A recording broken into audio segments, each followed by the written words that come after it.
In the previous chapter, we were introduced to the mighty men of David. These were soldiers of incredible skill and commendable courage.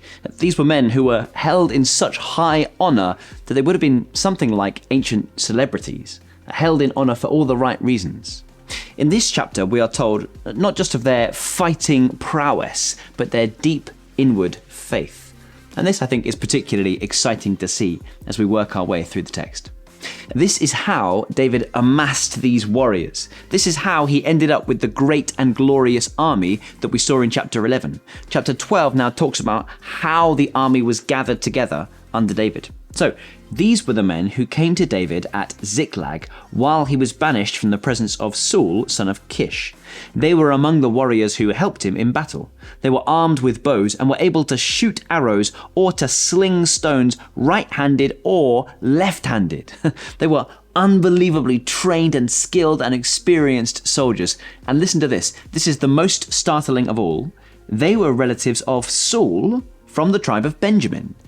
These men have every earthly reason to give their allegiance to Saul, and yet they come to David.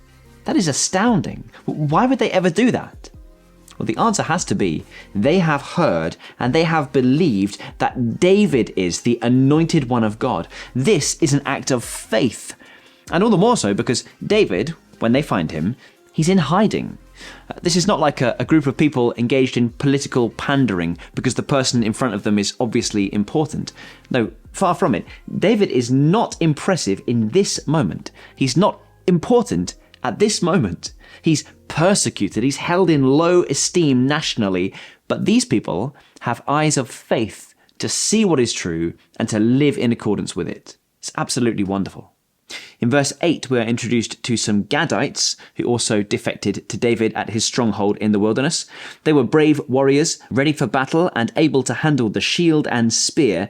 Their faces were the faces of lions, and they were as swift as gazelles in the mountains.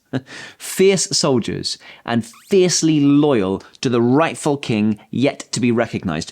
We read that these Gadites were army commanders. The least was a match for 100, and the greatest for 1,000. It was they who crossed the Jordan in the first month when it was overflowing all its banks, and they put to flight everyone living in the valleys in the east and to the west. This section closes in verse 22 with this beautiful sentence. Day after day, men came to help David until they had a great army, like the army of God. Isn't that just such an evocative phrase? That the splendor of this army is almost supernatural in nature. And do you see that it's made up of people from all different tribes of Israel, united in glad submission under David, the one true king?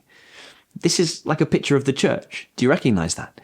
David, at this point, is the anointed king, but his kingship is concealed rather than revealed. He is in hiding, but one day he will be in Hebron and seated on the throne. The amazing thing is, all these people come to him day after day. His army grows because people's eyes are opened to the reality that David is the true anointed king of God. What I find particularly interesting about this is that we can go to the 1 Samuel account and we can see Samuel's perspective of the same people as they were gathering around this same man. And we read, all those who were in distress or in debt or discontented gathered around him, and he became their commander. About 400 men were with him.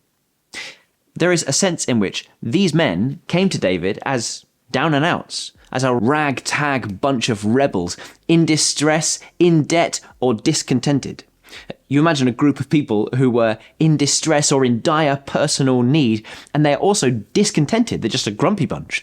And they all gather around David, and David loves them, and he leads them. And you see throughout the book of Samuel that he protects them, and he provides for them. And over time, it seems, this relationship, it transforms them. They are, at the very same time, from one vantage point, a bunch of unworthy sinners.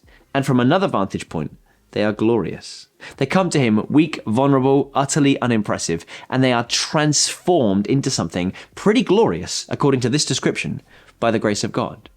The same is true of you and me. We come to Christ, the anointed King, as those who are in distress, in great spiritual debt, discontent with the world around us, and we lay our lives down before him and we say, Lord Jesus, I am with you. And the story of the Bible is that this king, who by many is rejected, he will one day be recognized. His glory for now is concealed, but one day it will be revealed. He will be crowned, and you will be transformed in his presence, and you will bring glory to his name. One day, when Christ appears in his glory, we shall be like him, for we shall see him as he is. That glorious picture of personal transformation is depicted somewhat in this chapter. And as David is crowned king, all his people come and feast with him and celebrate as they share together in this time of great and glorious joy.